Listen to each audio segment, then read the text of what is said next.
সম্মানিত ভিউয়ার্স, দর্শক শ্রোতা বন্ধু, আমরা 121 নম্বর ভিডিও ক্লিপে আরেকটি হাদিস নিব জিবের ফটো সম্পর্কে। এই হাদিসে সহিহ বুখারী মুসলিমের আয়েশা রাদিয়াল্লাহু তাআলা আনহা বলেছেন, রাসূলুল্লাহ সাল্লাল্লাহু আলাইহি ওয়াসাল্লাম সফর থেকে আসলেন আর আমি বারান্দা অথবা জানালায় পর্দা লাগিয়ে রেখেছিলাম, যেখানে ফটো ছিল, জিবের ফটো ছিল।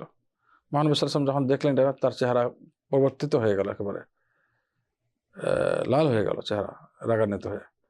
তখন আল্লাহ রাসূল সাল্লাল্লাহু আলাইহি ওয়াসাল্লাম বললেন, হে আয়েশা, আশাদ্দুন নাস আযাবান ইনদাল্লাহি ইয়াওমাল কিয়ামা আল্লাযিনা ইউযাহুনা বিখালকিল্লাহ। কিয়ামতের মাঠে সবচেয়ে কঠিন আযাব দেওয়া হবে সমস্ত মানুষের, যারা নাকি আল্লাহ তাআলার সৃষ্টির সঙ্গে সাদৃশ্য রাখে, অর্থাৎ আল্লাহ তাআলার সৃষ্টিকর্তা ফটো দানকারী, আকৃতি দানকারী, তারা আকৃতি অঙ্কন করছে।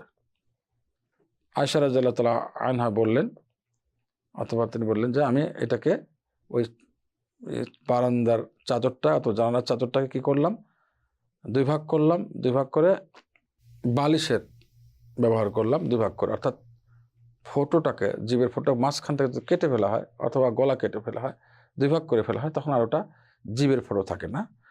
এই হাদিস থেকে এটাও শিক্ষণীয় বিষয়, জীবের ফটো থাকলে দুই ভাগ করে বা গলা থেকে আলাদা করে ওই বিষয়টা, ওই জিনিসটা কাজে লাগানো যাবে। যদি কাপড় চোপড় হয় ইত্যাদি হয়, কাজে লাগানো যাবে, কোনো সমস্যা নেই।